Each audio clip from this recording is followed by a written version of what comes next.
140 ரூபா சரக்கு வேணும். இல்லப்பா எவ்வளவு? 160 ரூபா. நீ மேல கை வைக்கிறேன், கை வச்சு வரணும். நீ கையை 10 ரூபாய் எக்ஸ்ட்ரா வாங்கணும். இப்பதான் அரசு பண்ணிருக்காங்க. உன் பேரை சொல்லு. போயிட்டு பாட்டில் வாங்குறது போறதுக்கு அதெல்லாம் உன் பேரை சொல்லு. நீ உன் பேரை சொல்லு. பேரை சொல்லு தலைவா. ராமு. ராமு. மோகன் சாப் என்ன குறிஞ்சி காட்டில மோகன் சாப் நம்பர் 1326. 1326. 140 ரூபா சரக்கு வேணும். இல்லப்பா எவ்வளவு? 160 ரூபா. 160 ரூபாய் கேக்குறீங்க. லோடு காசு அதான் தெளிவா சொல்லு. லோடு எங்க வாங்கின? உடையறதுக்கு. லோடு எங்க வாங்கின தலைவா? குறிஞ்சிக்கல்ல போய் வேண்டும். குறிஞ்சிக்கல்ல யார்ட்ட வாங்கினீங்க? அங்க மளிகை கடை வேண்டும். மளிகை கடையில உங்க வாங்கி சரக்கு வைக்கிறாங்களா? வா, எந்த மளிகை கடன் காட்டு. அப்படியே அங்க போய் நீ வா, எந்த மளிகை கடன் காட்டு. எந்த மளிகை கடன் காட்டு. போய் கேளு. யோகா கூடாது. அதெல்லாம் சொல்ல. உன் வீட்டுல மாடு வைக்கல நானு. புரியுதா? உன்ன மாடு கூப்பிடல. யோகா பேசக்கூடாது. உனக்கு ஒரே தான் பேசுறான். வேலை இருக்கு. ஒன்ன மாதிரி நீ வரீங்க பாக்க. நீ கையை மேல கை வை. எட்டப்படா. நீ மேல கை வை. நீ கை வை. மேல கை. நீ மேல கை வை. நீ மேல கை வை.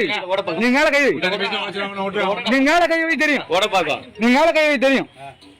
நீ மேல கை வை தெரியும். ஏன் மேல நீ என்ன லூசா நீ 140 ரூபா சரக்கு எப்படி 160 ரூபா இல்ல நீ எப்படி சொல்ல?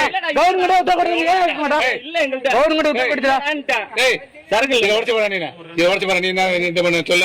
நீ மேல கை வை. கை வச்சு வரணும். நீ கையோட வச்சு வரணும். உடைக்கிறேன். நீ கையோட வச்சு வரணும். உடைக்கிறேன். நீ கை வச்சு வரணும். அவன உடைக்கிறேன். அவன் அவன் கை வைக்க நான் சொல்ல மாட்டா. சொல்ல மாட்டா. எடப்படா. என்ன பண்ணுவா? என்ன பண்ணா? கொஞ்சம் இருக்கிற ஒரு சப்படா. யாரு